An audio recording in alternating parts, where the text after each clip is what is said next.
Bonjour tout le monde, bienvenue à un autre épisode de la Revue de la Haute République. Aujourd'hui, on va analyser et critiquer le roman de la collection Bibliothèque verte, Une épreuve de courage.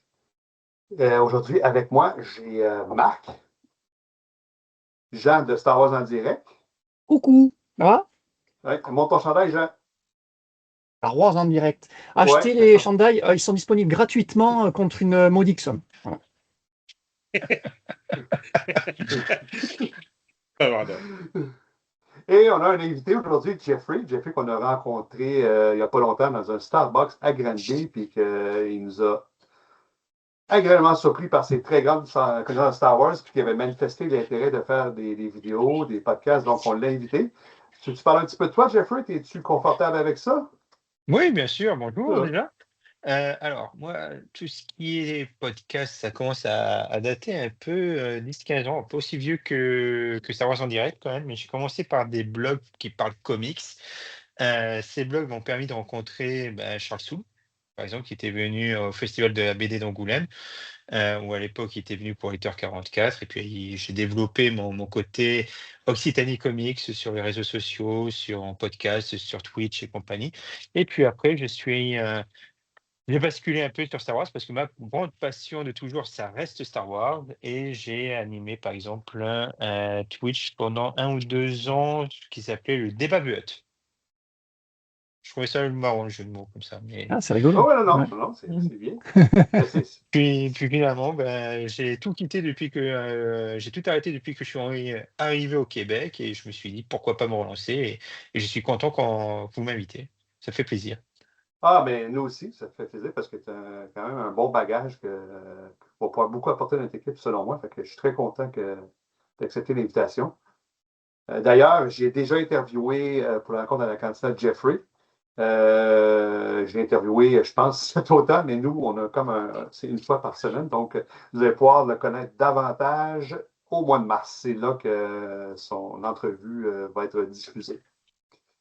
Donc, avant de poursuivre, on va en profiter pour saluer, comme d'habitude, nos partenaires. Donc, on va faire un salut à Dominique de Star Wars Artefact. Comme je dis toujours, allez voir ses vidéos. C'est des petites vidéos absolument qui durent 7-8 minutes. C'est sur des objets de collection, des sabres laser, des casques, des bus. C'est tout le temps bien intéressant de regarder ça. Et bien sûr, Star Wars en direct. Et comme d'habitude, je vais laisser Jean nous parler de Star Wars en direct lui-même. Vas-y, Jean, on t'écoute. Écoutez, Star Wars en direct, oui, si vous ne connaissez pas, c'est le podcast Star Wars pour les fans, par les fans. Depuis près de 25 ans, hein, ils arrivent à 25 ans de podcast début de l'année prochaine, je crois.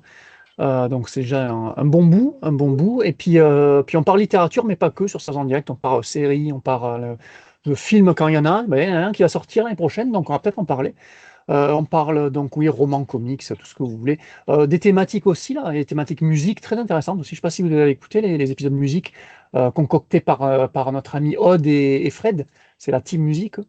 Et puis à quoi? Là, en ce moment, qu'est-ce qu'on a sorti? Voilà, tu me diras, on sera diffusé peut-être plus tard, mais à ce moment même où on enregistre, on a fait un petit épisode anniversaire pour les 10 ans de l'épisode 7, justement. On en parlait hors micro, JF. Et, euh, et voilà, donc on a fait ça, on a critiqué le dernier roman Master of Evil aussi, qui est le dernier roman sorti à ce jour-là. Et le dernier comic, c'était quoi? Sur Kylo Ren, voilà, l'héritage. Legacy of Vador. Voilà, Legacy of Vador, le premier tome de Charles Soule, justement, qui est scénariste sur cette BD-là. Donc voilà, donc c'est sur Kylo Ren, tu vois. J'ai mon J'aime bien. assistante qui me donne la petite Oh, figurine, ok. Va jouer avec les figurines. Voilà. oh, avant de continuer, Voilà. c'est vrai, hey, ça fait longtemps que je te pose la question. Il y a une rumeur qui dit que Charles Soule parle français. Est-ce que c'est vrai, Jeffrey? C'est très très vrai. Il a appris ça à l'université. Il est parfaitement bilingue. OK. Parce qu'il a fait des études en droit. Et à l'époque, alors moi je l'avais rencontré, c'était vraiment sur le côté Glénat Comics. Il avait sorti le comics Letter 44 parce que ce qu'il aime bien, c'est la politique. On a pu le voir avec la High Republic et avec ses autres séries Star Wars. Et avec ses études de droit, il avait fait le comics Letter 44. Et puis après, Marvel l'a rencontré. Il l'a mis sur du Daredevil. Je trouvais ça super intéressant d'avoir le point de vue de l'avocat pour le comic Daredevil. Et après, ben, vu que sa grande passion c'est Star Wars, il avait commencé par Lando avec Hmm. le sublime dessin d'Alex Maliv, qui est tout simplement magnifique et on en apprend beaucoup sur Lobo, qu'il poursuit après sur la série Star Wars qui se passe entre l'épisode 5 et l'épisode 6. Ah, mais c'est drôle, je suis content que tu parles de Daredevil. Vraiment, j'adore Charles Soule, ce que j'ai lu sur lui. Et Daredevil, parce que moi, mon petit dernier s'appelle Matthew, et c'est en l'honneur de. Matthew Voyons, je me suis dit ça. Le nom de famille, c'est Matt. Matthew De Cox. Murdoch. Murdoch. C'est Murdoch, c'est ça, Murdoch. Murdoch. C'est Matthew Murdoch, Ouais, c'est ça, son vrai Matthew nom en Murdoch. plus. Matthew C'est pour Murdoch. ça que je dis D'accord. ça parce que ma femme ne voulait pas qu'on l'appelle Obi-Wan. Tu sais comment sont les femmes, ils comprennent. Comprennent pas, comprennent pas. Je ne comprends pas. Fait qu'elle était d'accord Ouais, pour Matthew. Mais c'est très, très bien ce que je vous dis. On a appelé Matthew parce que j'aimais beaucoup Daredevil. J'ai arrêté de le lire, mais avant, c'était. Dans Marvel, c'est mon super-héros préféré. Ah, fait que, Ah, raison de plus d'accord. que j'aime encore plus Charles Soule. Mhm. Ben, on va passer maintenant à la partie fiche technique par notre docteur en fiche technique, justement, j'ai nommé docteur Marc Doré. Donc, tu peux y aller, Marc, ta parole est à toi. C'est bon. Donc, comme on dit, on fait le livre Une épreuve de courage ou en version originale anglaise, Test of Courage. C'est un roman de 224 pages. C'est un roman jeunesse qui fait partie de la phase 1 de la Haute République. Il a été publié originalement par Disney Lucasfilm Press en version originale le 5 janvier 2021. Il y a eu une adaptation audio qui a été produite pour ce roman.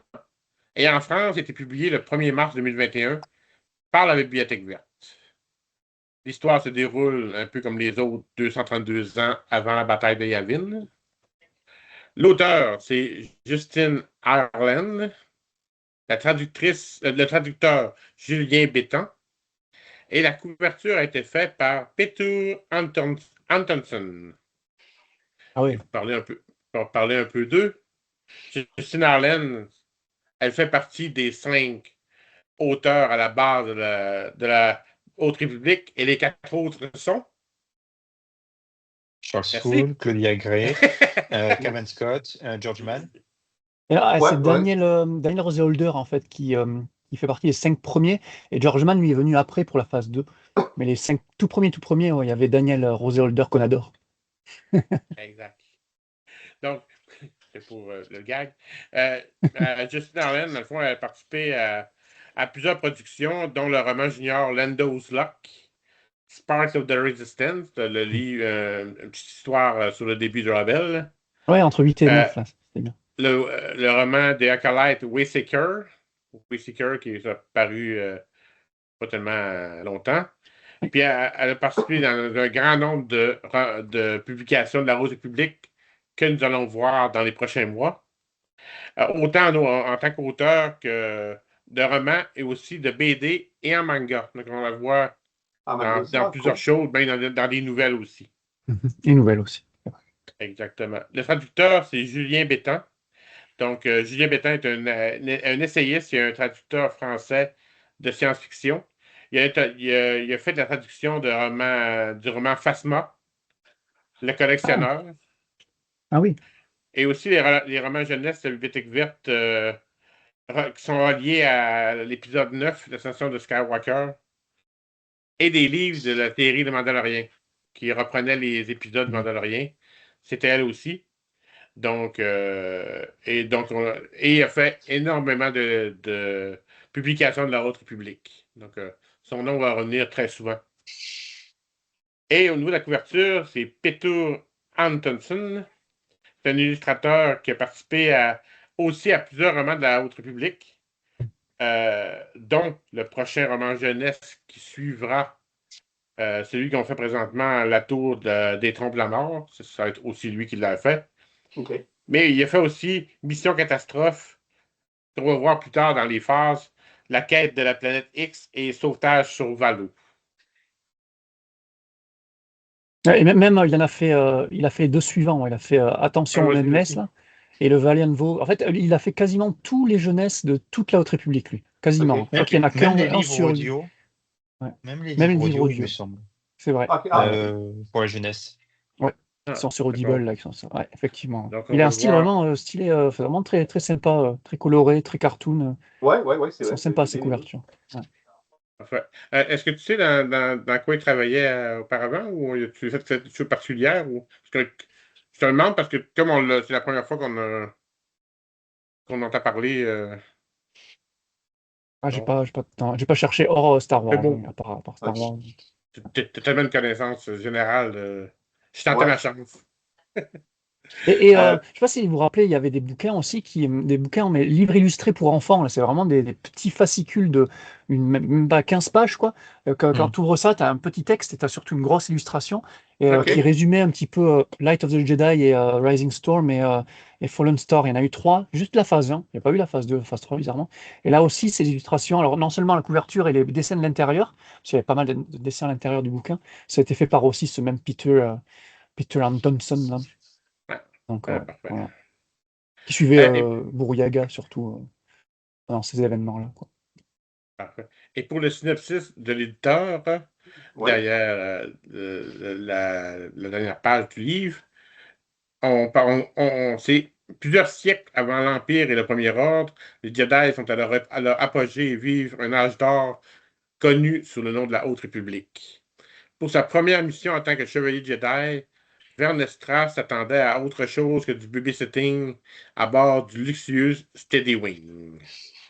Mais quand la paisible croisière diplomatique tourne à la catastrophe après une série d'explosions, la Jedi sait ce qu'il lui reste à faire. Habitée par la force, elle doit protéger la fille de la sénatrice Taros et les autres survivants, quel qu'en soit le prix. Un gros merci pour ça, Marc. C'est bien apprécié. OK, maintenant, on va faire un tour de table pour avoir votre appréciation sans spoiler. On va commencer avec Marc, suivi de Jeffrey et suivi de Jean, et on va terminer avec moi. Donc, la parole est encore à toi, Marc. Vas-y. Parfait. Moi, ce roman-là, je l'ai aimé. D'ailleurs, le personnage de Vernestra est un personnage que j'aime. J'ai dit dans les nouvelles et dans les autres podcasts qu'on a fait également. C'est sûr que c'est une histoire qui est assez facile à comprendre, qui est rectiligne, tout ça, mais les personnages sont bien, je pense, sont bien décrits, on les comprend. Il y a des défauts, il y a des qualités, mais pour moi, ça a été une belle lecture. Ouais, moi aussi, j'ai pas. C'est sûr que c'était pas de l'adulte, mais c'était pas pénible à lire non plus. Ça, C'est bien écrit. ouais. L'histoire se lisait bien. Toi, Jeffrey?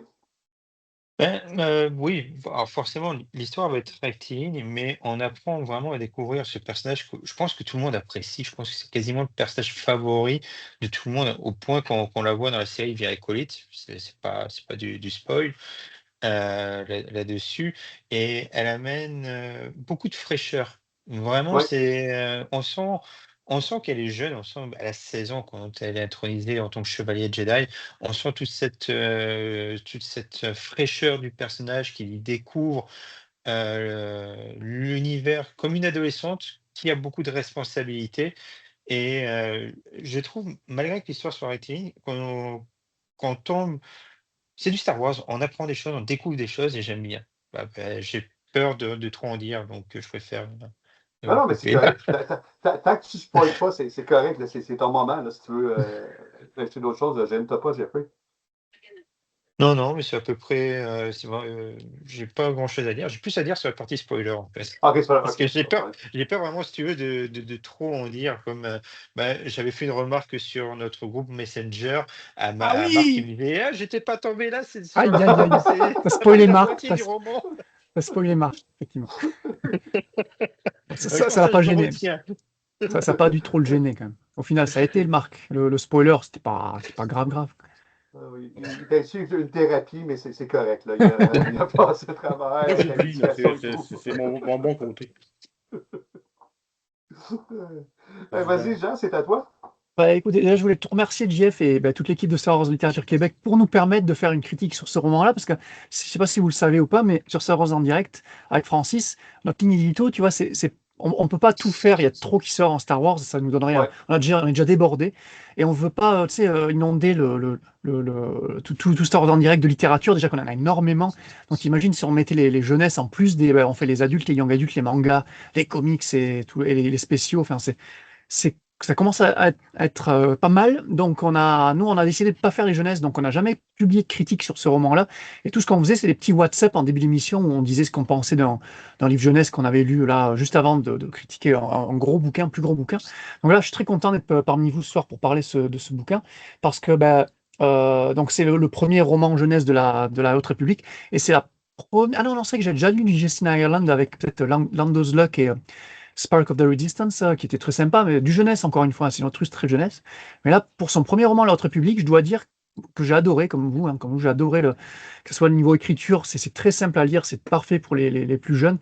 Et je dois dire, alors, je vais carrément spoiler mon avis sur toute La Haute République qui suivra, mais c'est mon roman jeunesse préféré donc 3 et 3, 6 et 2, 8, donc ouais, des 8 jeunesses qui sont sorties, un par vague, un par vague de chaque phase, quoi. Et ouais, je crois que Test of Courage, une épreuve de courage, c'est mon roman préféré. Alors, je sais pas si vous l'écoutez en audio, non, vous lisez en papier ou vous l'écoutez en audio? Moi, j'ai lu en papier, je confirme. Papier. Papier. Non, ok. Je les lis également. Ouais. Parce que en audio, c'est très sympa. C'est une narratrice qui s'appelle Kaylor Leak qui narre l'audiobook. Et c'est très cool d'avoir une narratrice pour un roman où tu as énormément de personnages féminins et de personnages de jeunes hommes. Donc, une voix féminine, c'est juste parfait pour ça. Donc, l'audiobook qui est dispo qu'en VO, malheureusement. Je crois pas qu'il soit sorti chez Lizzie encore. Peut-être. Non, il n'est pas peut-être sorti. Oh, non, il n'est pas sorti. Ok. En tout cas, bon, l'audiobook était très cool. Après, concernant donc le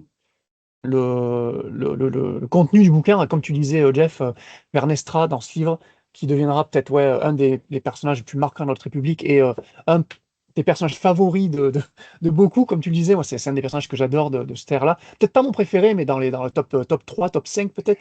D'où notre déception quand on a vu The Acolyte. Et même si The Acolyte se passe 100 ans dans le futur, donc avec une Vernestra bien plus âgée, je trouve que l'actrice ne. Enfin, je reconnais pas le même personnage, quoi. C'est pas le même personnage qu'on voit là à 16 ans que la même à 116 ans, même si, encore une Mais, fois, elle a vécu des trucs, mais ouais, mais au vas-y. moins, ils se reprennent dans Cheminante. Dans la Cheminante. C'est vrai, c'est le cheminante donc le Wayseeker, là, le bouquin que tu disais, Ireland a sorti cette année récemment, son dernier bouquin sorti, là, qui se passe donc entre les deux, entre The Acolyte et. Ouais. Tu vois que l'autrice qui a créé le personnage, elle le reprend, donc c'est 30 ans plus tard, je crois, le cheminante, de Test of Courage. Et là, tu vois elle connaît son personnage, tu vois, elle est super bien écrite, tu la reconnais, c'est elle. Je crois qu'il y a un problème avec l'actrice et la direction de l'actrice dans la série, ça va pas du tout, bref. On n'est pas là pour parler de ça. Et autour de Vernestra, vous le verrez dans la partie spoiler, on a pas mal de personnages secondaires super intéressants. Donc on les voit, Ouais. c'est pas des spoilers de dire parce qu'ils sont quasiment tous sur la couverture, hein, et ils sont tous à leur manière intéressants, ils ont tous leurs problèmes et tout. Et alors, c'est un roman jeunesse, et comme les romans young adultes, ils ont leurs tropes, et on retrouve là exactement les tropes, c'est-à-dire les schémas narratifs qui reviennent constamment, quoi, dans chaque œuvre jeunesse, dans chaque œuvre young adulte. Il y a ces thématiques-là, et là, il y a la thématique voilà, du conflit, conflit contre l'autorité, entre guillemets. Bon, tu vois, tu as un personnage qui est en bisbille avec son père, il y en a un autre qui est en bisbille avec son maître. Enfin, il y a plusieurs pans comme ça, tropes de romans jeunes adultes et jeunesse qui sont pris ici. Et je trouve que Justina fait un taf vraiment exemplaire, quoi, qui fait que jamais plus pour moi elle arrivera à ce niveau-là dans les œuvres suivantes. OK. C'est dire. Elle a mis Pour la les barre œuvres haute. de jeunesse. Voilà. Tu sais comment nous motiver à continuer. Mais non, j'ai hâte de connaître vos avis sur ça. Peut-être que voilà, en relisant ces bouquins, parce que c'est vrai, moi je n'ai pas relu depuis l'époque, hein, ce bouquin-là. Et la relecture m'a conforté du fait que ouais, j'avais adoré à l'époque, là j'aime toujours ce roman-là. On verra les suivants. J'ai hâte de voir vos avis et à la relecture, voir si notre avis n'a pas évolué en fonction de. Voilà. Donc ouais, non, une super lecture de super personnages, une super histoire linéaire certes, mais assez intéressante à lire. Vraiment, on ne s'est pas ennuyé du tout pendant toute la lecture, donc très très bon. Voilà. Non, pas du tout. Avant de donner mon opinion, Jeffrey, quand Jean il a dit 8 bouquins, je t'ai vu compter sous tes doigts. Est-ce que c'était le bon compte que Jean a fait? En VO, oui, en fait, si tu veux, vu que j'ai tout offert à mes enfants pour Noël, Ah, excellent. donc à ce moment-là, je vais relire une épreuve de courage. OK. Ouais. Ouais, c'est Parce que ça, si hein, tu c'est. veux, j'ai mes enfants qui ont 3 à 4 ans, mais j'ai pris les aventures des petits Jedi, donc les 3 tomes qui est pendant la période de la Haute République, et je me suis dit, bon, bah, quitte à y être, je vais tout prendre, comme ça on va pouvoir lire un chapitre par jour avec les enfants, et ça va leur permettre de bien profiter. Je changerai certains mots quand c'est trop violent. Ouais, effectivement. Mais justement, pour rebondir sur ce que tu dis, là, c'est vrai que là, je parlais vraiment des 8 bouquins de la Haute République, là, le concept, enfin, comment t'appelles ça? Pas le concept, mais le projet littéraire, la Haute République, tu vois, le Ouais. projet Luminus. Parce qu'après, tout ce qui est Petit Jedi, on en a parlé dans le chat. Petit Jedi, c'est venu après. C'est pas de la littérature, c'est vraiment des bouquins qui adaptent les épisodes ou Ouais, j'ai vu ça en le étendent l'univers. feuilletant. Voilà. Quand tu vas regarder les infos sur la Haute République, quand voilà, tu as chaque vague à son adulte, son young adulte et son jeunesse, c'est ces bouquins-là que je parlais, quoi. Donc, 3 vagues, 2 vagues et 3 vagues pour les 3 phases. Donc, ça fait voilà, Ouais. à peu près 8. Il y a pas mal, ça fait beaucoup de contenu. Ouais, mais je suis pas dessus. Mais de mon côté, moi, quand je faisais ça, ce qui équivalait à la bibliothèque verte dans le temps avec la légende, c'était les jeunes chevaliers Jedi. Marc, ça fait du sens ce que je dis là? Non? Il y avait les T'en avais, bibliothécaires aussi. t'en avais deux. Tu avais les apprentis Jedi avec Obi-Wan, et tu avais la jeunesse des Jedi avec Jacen, Jaina, Ouais, ouais, ouais. Tenelka et compagnie. Tu avais vraiment les Ok. deux bords. Moi, je préférais plutôt la partie avec Jacen et Jaina que les aventures avec Obi-Wan, par exemple. Que je trouvais très redondant avec Xanatos, qui était le méchant de la première partie. Oui, Ah, c'est intéressant. vrai, ça me revient. Mais tout ça pour dire, c'est ça, c'est que je trouvais qu'il y avait des raccourcis faciles quand je sonne. Tu sais, j'avais aimé, mais j'ai plus aimé la bibliothèque verte. La chose que j'ai bien. Comment je pourrais formuler ça? Ce que j'aime pas dans des séries, films ou romans, qu'on met des ados comme personnage principal, trop souvent, je trouve qu'ils passent comme des adultes qui ont un bagage de Ouais. 100 ans de vie. Mais là, c'est pas le cas. On voit vraiment leur faiblesse. On voit vraiment qu'ils ont besoin d'un guide, ils ont besoin d'un adulte. Tu sais, tout le long du roman, ils ne prennent pas des décisions qui vont complètement révolutionner la Haute République. Là, je ne veux pas spoiler, là, on va en parler plus rendu là, mais c'est ça que j'ai aimé. Puis même Venestra, comme que tu disais, Jeffrey, qui a été nommé chevalier Jedi à l'âge de 16 ans, ce qui est extrêmement jeune, ben, elle ne pense pas comme Yoda. Tu sais, elle aussi, là, elle se casse la tête pour trouver des solutions, puis elle fait son possible pour une de ses ans. Fait que là-dessus, je leur dis chapeau, là, ils n'ont pas. Ils n'ont pas mis une intelligence de 100 ans dans un corps de 16 ans. Fait que j'ai bien aimé, ça se lit bien, c'est simple. Puis non, agréablement surpris. Ah, tiens, un détail, mais pour un roman jeunesse, donc tu disais, Jeffrey, 10-13 ans, il se passe quand même des trucs, sans spoiler, hein. Tu dis, comment Disney a validé ça pour que ça tombe dans une jeunesse, tu vois? On en parlera en spoiler, là. Ce qui se passe au début, tu es là. Ah ouais, quand même. D'accord. Donc, c'est assez radical. Mais Ouais, je ne ouais. sais pas si Disney Oui. a vraiment va aussi loin sur le contrôle de Star Wars.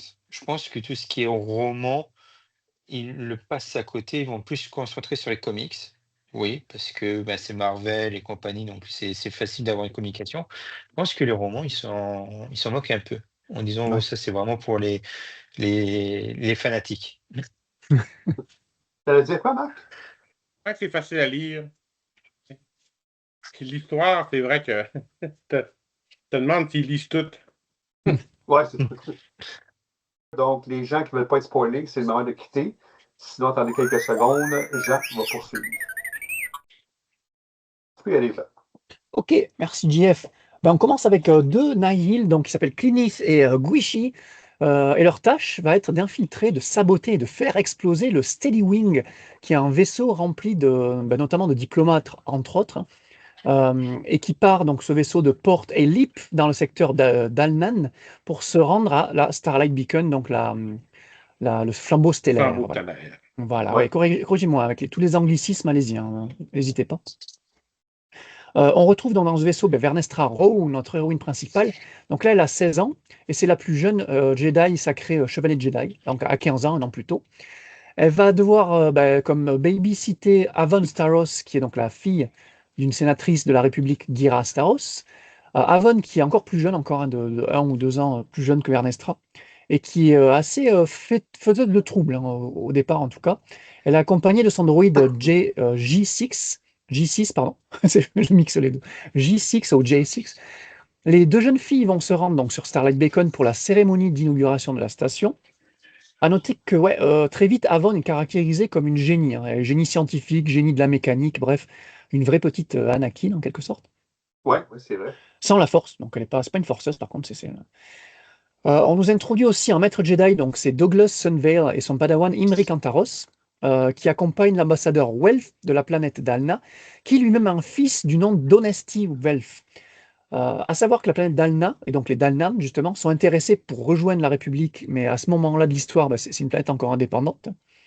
Et donc, après cette introduction de nombreux personnages, le vaisseau va exploser, carrément, sans trop qu'on sache vraiment pourquoi au départ. Nos héros pensent à une collision, comme pour la grande catastrophe. Et voilà, donc c'est ça ce que je disais, tout le monde va mourir. Donc, au début du roman, tout le monde meurt, sauf notre groupe principal, Vernestra, Avon, J6, Imri, qui perd donc son maître Douglas, et Honesty qui perd donc son père.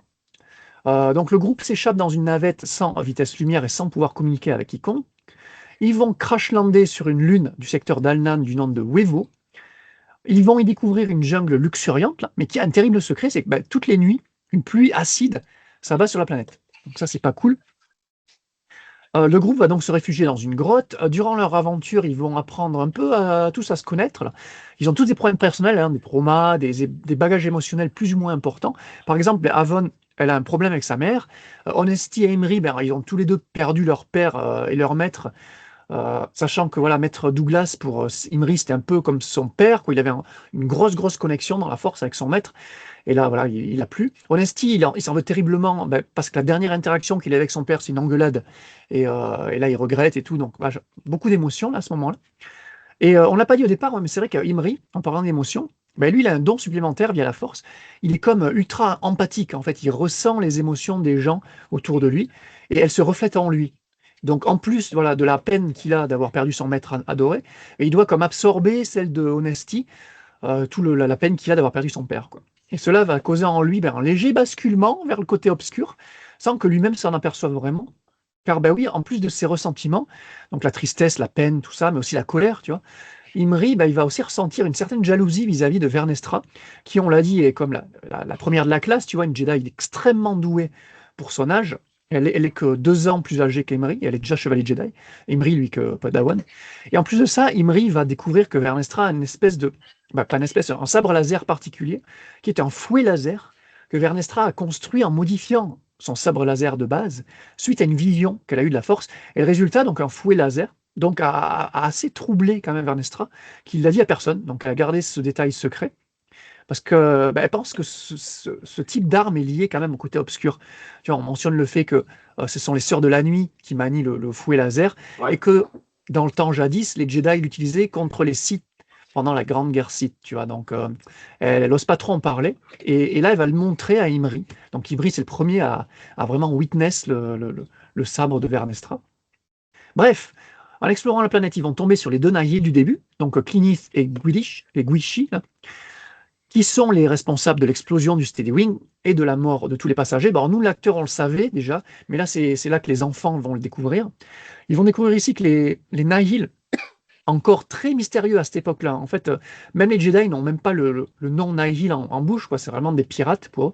Ils ne sont pas encore vraiment dévoilés. C'est pas vraiment une menace pour la République et les Jedi pour l'instant encore, tu vois. Ils font que des petits, des petits attentats ici et là. Et donc là, Clinith et Glinish sont ici, Glishi, putain, je vais y arriver à prononcer son nom, Guichi, il y a vraiment un nom, c'est un Aqualish le gars, donc il y a un nom local, on va dire, qui sont ici donc de retour sur la planète pour achever les enfants parce qu'ils veulent aucun survivant, aucun témoin suite à leur attente. En les voyant, Imri, alors lui, il va direct vouloir les tuer pour venger son maître. Vernestra, évidemment, contre. Ils sont derrière les bouches, là, ils observent de loin. Elle va vouloir les capturer vivants et les livrer aux autorités. Mais voilà, Imri va petit à petit basculer donc, du côté obscur, va même embrigader Honesty, va utiliser le fait que, comme lui, il veut se venger de la mort de son père. Et les deux vont se confronter au Nihil tout seuls, et ils vont évidemment se faire facilement neutraliser et capturer. Avon, qui était, elle, du côté de Vernestra, à savoir qu'il voulait capturer les Nihil, avec Verne, ils vont devoir les sauver, évidemment. Donc avec l'aide de G6 aussi, hein, avec son mode droïde de protection, avec plein de blasters. Là. Donc les trois, Vernestra, G6 et Avon vont y arriver très facilement à neutraliser Eguichi et à capturer Clinith. Quand elles vont libérer Imri, là, il va direct vouloir attaquer de nouveau Clinith en la force choquant. Donc il va utiliser un pouvoir Darkseid hein, pour achever Clinith. Donc voilà, c'est pas cool ça. Vernestra va tenter de l'arrêter, ce qui va mener à un duel Vernestra contre Imri. Imri qui a complètement perdu la raison sur la fin, il va même vouloir tuer Vernestra, comment il va lui dire je vais te tuer. Elle va gagner le duel évidemment, Vernestra c'est un chevalier Jedi, Imri c'est encore une fois qu'un padawan, et elle va réussir à le ramener à la raison. Le groupe va réussir à envoyer un appel de détresse, et un groupe de Jedi va venir les récupérer sur Weevo. Ce sera d'ailleurs Maître Skir et sa padawan Keeve Trennis, donc des comics de la Haute République, qui vont arriver les sauver, les ramener tous sur Starlight Beacon, donc tout est bien qui finit bien. Les Nihil sont livrés à la République. Et à la toute fin du livre, sur les conseils de Skir, Vernestra va offrir à Imri la possibilité de devenir son padawan. Il va accepter, ça c'est cool. Et voilà. Ouais, en plus, ce qui est cool, c'est que voilà, l'un connaît le secret sur son sabre laser et l'autre connaît le fait que il a basculé un petit peu du côté obscur, même si elle a prévu de faire un rapport au Conseil Jedi, je crois, à la fin, hein, pour parler Ouais, du ouais. problème Imri. Et d'ailleurs, Imri a peur que le Jedi le vire de l'ordre pour avoir fait ce qu'il a fait, mais voilà, Vernestra le rassure, lui dit que c'est pas le style des Jedi, c'est pas le Jedi Way, tout ça. L'épilogue nous montre que les Nihil, via la Storm Karazu, nous explique pourquoi ils ont explosé le Steady Wing. En gros, ils ne voulaient pas que le secteur de Dalna bascule du côté de la République. Vu qu'on avait dit, hein, il y avait des ambassadeurs ou des sénateurs dans le beau vaisseau qui avaient prévu d'aller sur le Starlight Beacon pour pouvoir discuter d'une possible entrée de Dalna dans la République. Et voilà, Dalna, c'est une planète très chère des Nihil, donc ils voulaient empêcher ça. Et en plus de ça, ils ont pour plan de recruter de nouveaux membres dans les rangs Nihil, et notamment les enfants de la planète Dalna. Voilà comment ça termine le roman, JF. Un gros merci. Très bon résumé spoiler. C'est très apprécié. Je vais commencer avec Marc parce que Jeffrey, ça fait avec nous. Je ne veux pas le mettre sur le spot comme ça en partant. Vas-y, Marc, la parole est à toi. OK. J'ajouterais trois petites choses au résumé. Dans le fond, pour bien prendre un personnage, il faut comprendre que Honestry, que le fils de l'ambassadeur, ne voulait absolument rien savoir d'être là. Il a été obligé de suivre son père. Donc, ça vient toujours au fait que, tu sais, donc, dans sa philosophie de comment réfléchir les choses après, c'est tout le temps là. Tu as Avon, qu'elle, elle n'a pas choisi non plus. Elle, c'est comme une punition de sa mère, dans le fond, pour lui faire vivre des nouvelles aventures. Ça va le faire du bien d'aller voir le flambeau, de vivre cette aventure-là, et d'être ailleurs qu'au palais ou dans mais bien sûr qu'elle, étant réfractaire à tout, n'est pas vraiment heureuse. Et Emery, lui, en plus d'être pris avec une chevalier Jedi surdouée, qui a un peu de jalousie, mais lui, il a son sabre laser qui est brisé, puis qui va être brisé pendant toute l'aventure. Donc, c'est un padawan avec un sabre laser brisé, qui a de la misère à réparer. Puis là, il fonctionne, mais il fonctionne à peu près comme le courant de gens chez lui, là, à demi-fréquence. Donc, donc, il l'utilise, mais il n'est jamais sûr de sa force. Oh, disons, c'est une métaphore, la Marc, tu me fais penser, c'est une métaphore de lui-même, en fait. Lui aussi qui est un peu vraiment. brisé. Je vais pas tilter, tu vois. Le sabre, et il me Une chose que j'ai aimée dans le livre, c'est que quand on voit les Jedi actuellement, là, c'est toujours la relation, peu importe, toujours la relation maître-padawan, peu importe, ça finit tout le temps par être cette relation-là. Là, ce livre-là, c'est une relation chevalier-padawan qui n'ont pas de lien entre eux autres, mais tu as quand même une hiérarchie. Donc, tu as comme une toute autre structure, structure au niveau des Jedi qu'on n'a pas l'habitude de voir, tu sais. Tu sais, le chevalier n'est pas il est pas supérieur au Padawan. Ils n'ont pas de lien ni l'un d'autre ensemble, ils doivent vivre, mais il y a quand même une hiérarchie. Donc, tu as tout ça à. Tu sais, c'est pas un maître, c'est pas. J'ai trouvé ça intéressant la façon que Van Astra voulait apprendre des choses à Emery, mais Emery acceptait pas nécessairement tout ce que Van Astra lui disait, puis toute la relation-là, je trouve ça intéressant. Euh, je me posais une question, peut-être que vous pouvez m'aider. Euh, Au niveau de la destruction du Steady Wings, parce qu'on sait que c'est un vaisseau qu'on voit dans un comic. Si je ne me trompe pas, c'est Steady Wings. Je cherche aussi en mémoire. On le Alors voit là, dans C'est pas, les c'est pas, c'est pas un vaisseau aventures ou qu'on dans voit le tome, hein? dans un comic? ça me dit rien. Ça Non, me dit Je rien non me plus. trompe. Après, c'est juste un Star Cruiser, c'est un transport. ben, moi, je serais porté à te dire qu'on ne le voit pas parce que Ah, au OK. début, dans le prologue, là, les deux noms des Néel m'échappent, mais on apprend qu'ils font partie de l'orage de Kassav. Oui, Et c'est ça. Kassav meurt dans la lumière des Jedi. Si je ne me trompe pas, C'est ça.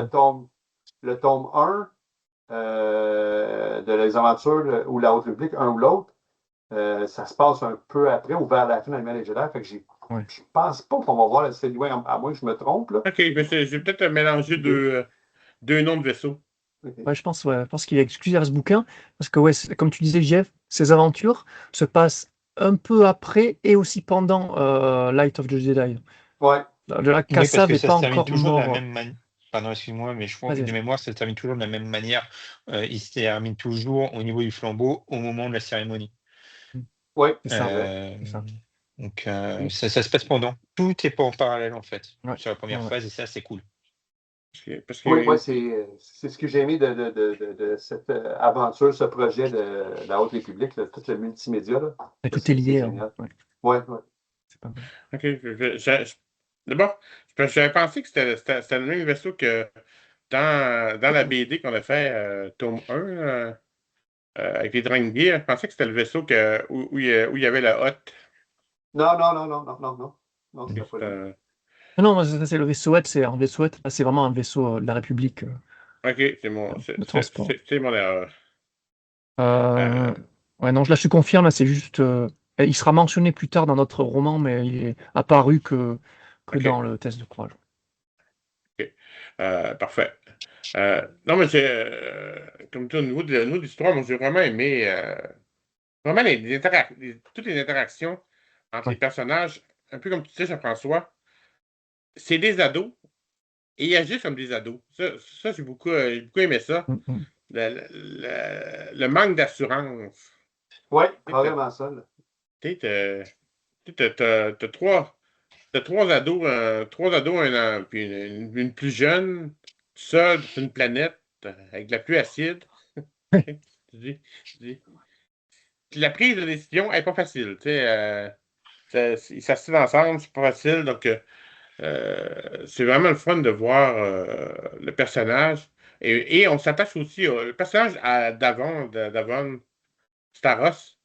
Tu sais, je sais qu'on la revoit, puis quand tu vois le nom Staros, moi, ça me fait tout penser à Sana Staros, C'est ça. la bonne amie à Anne. Tu vois le caractère. Tu vois que le caractère. Mm. Tu Ouais. sais que le caractère de Sana Staros peut arriver, là, quand tu vois les personnages. Là. Donc, non, non. Moi, j'ai vraiment aimé tout ce qui est. euh, comment ils ont présenté les personnages, leur interaction. Même si c'est une petite histoire facile, tu sais, qui se passe pas grand-chose dans la réalité, là. Mais c'était fun à lire pareil. C'est fun. C'était Ouais. fun à lire juste pour voir qu'est-ce qui va se passer entre les personnages. C'est ça, C'est puis sûr que tout le côté de Neil était un peu. Il fallait un antagoniste. ouais, Ouais, c'est voilà. ça. Ils C'est l'ont ça. mis. C'est peut-être un peu simplifié. Tu sais, à la fin, cette histoire de. Tu sais, ça a l'air plus. Tu sais, les deux bêtas tu sais, Mhm. qui sont juste là pour finir l'histoire. Là. Ouais. Tu sais, mais Ah, parce que, c'est peut-être ouais, un peu fait vite. Là. bon. Parce que d'où ils sont au courant qu'il y a des enfants sur cette planète-là. C'est vraiment, il y a des petits points de scénario où tu te dis, bon, s'ils pensaient avoir détruit le vaisseau, d'où ils ont quoi? Ils ont vu le vaisseau se diriger vers cette planète-là, ou Oui, oui. ils les ont suivis, ou quoi? On ne sait pas trop, quoi. Ils Mais ils ont-tu savent qu'il y a échoué des là? enfants. Ils ont-tu juste échoué là? Mais ils savent qu'il y a des enfants parce que à un moment Oui, ils donné, savent, ouais. là, Ouais, ouais. j'essaie de me rappeler, Émilie, il faut qu'il déplace un rocher, puis il le déplace sur leur vaisseau Non, sans c'est lui, pas. C'est c'était pas.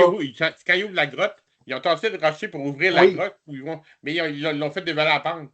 Ah oui. Ils l'ont fait dévaler sur le vaisseau en bas de la pente. c'est ça. Et Ouais.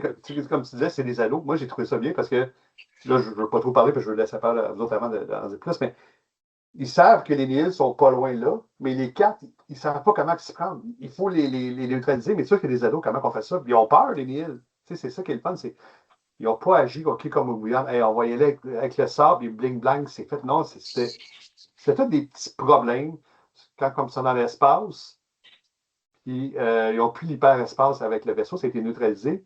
Puis là, il faut qu'ils trouvent une planète proche. C'est tous des petits problèmes qui sont confrontés. Excuse-moi, vas-y, Jeffrey. Non, il n'y a pas de problème. J'écoute religieusement tout ce que vous dites. Alors, d'un point de vue technique, moi, ce que j'ai bien aimé dans ce roman, en plus de Vernestra, c'est on voit pour la première fois dans le canon un fouet laser. J'ai Ah oui. Ouais. pas souvenir de le voir. Alors, j'ai travaillé avec ma mémoire parce que on le voit, le fouet laser avec Lumia dans le Oui, Legend. Ouais. On ça. le voit également dans le deuxième tome de Darkbane, avec son apprenti qui s'appelait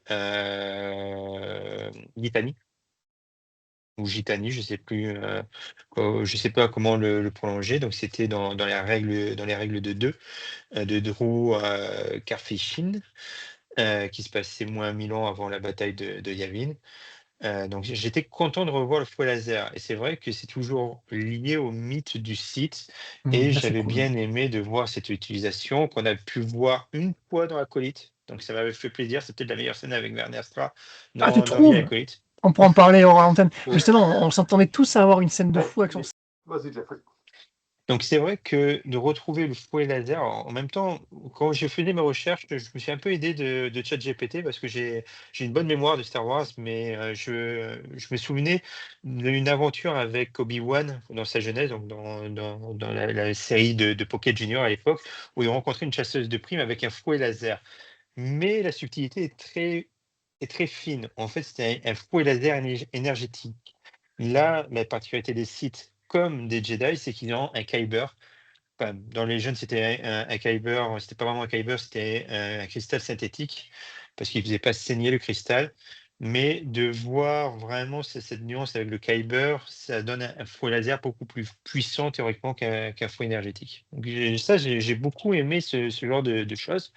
Imri est un personnage intéressant parce que on est dans un roman jeunesse, oui, jeunesse, et on voit un nouveau pouvoir de la force. En tout cas, quelque chose que on sait que les Jedi sont empathiques, mais pas à ce point-là. Et ça, c'est quelque chose qui était rafraîchissant. Donc, mine de rien, il a mené deux nouveautés qu'on n'avait pas forcément l'habitude de voir et de traiter. Tu fais, waouh, c'est rafraîchissant, ça fait du bien. Et cette planète, alors, elle est luxuriante. Comment ça se fait alors qu'il pleut tous les soirs de l'acide, je ne sais pas. Mais c'est vrai que cette planète avec le côté acide, j'ai beaucoup aimé. Alors, c'est du vu et du revu dans la plupart des séries de science-fiction. Je crois que Stargate l'a fait et compagnie. Mais ça fait du bien. Oh, une petite nouveauté. En fait, il y a plein de petites touches de nouveauté qui fait que c'est un excellent roman. Oui, mais je veux juste rebondir sur ce que tu disais, après ça, tu continueras. C'est vrai ce que tu dis pour Émilie, qui est empathique aux émotions des autres, et sans le savoir. Parce que quand il est, je pense qu'ils sont dans la grotte, là, puis il commence à, je ne sais pas si les Français vont comprendre ce qu'on veut dire, les Québécois, c'est l'expression qu'on a, se craquer, s'enrager Mm. sur la mort de son maître qui veut venger. À un moment donné, il réalise que c'est l'émotion de honesty qui, dans le fond, il vit sans s'en rendre compte. Puis c'est ça qui fait qu'il s'enrage.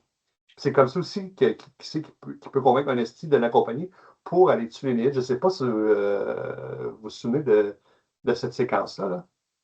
Ça, j'ai trouvé ça bien qu'il ne s'en rendait même pas compte qu'il partageait les émotions Parce qu'il a le des autres. pouvoir, mais il ne le contrôle pas. Tu sais, il ne sait pas encore vraiment comment s'en servir ou quel impact que ça a sur lui. Tu sais, donc là, il vit live. C'est ça. Il n'est pas raffiné parce qu'il y a juste quoi? Là-dedans, il y a 13, 14.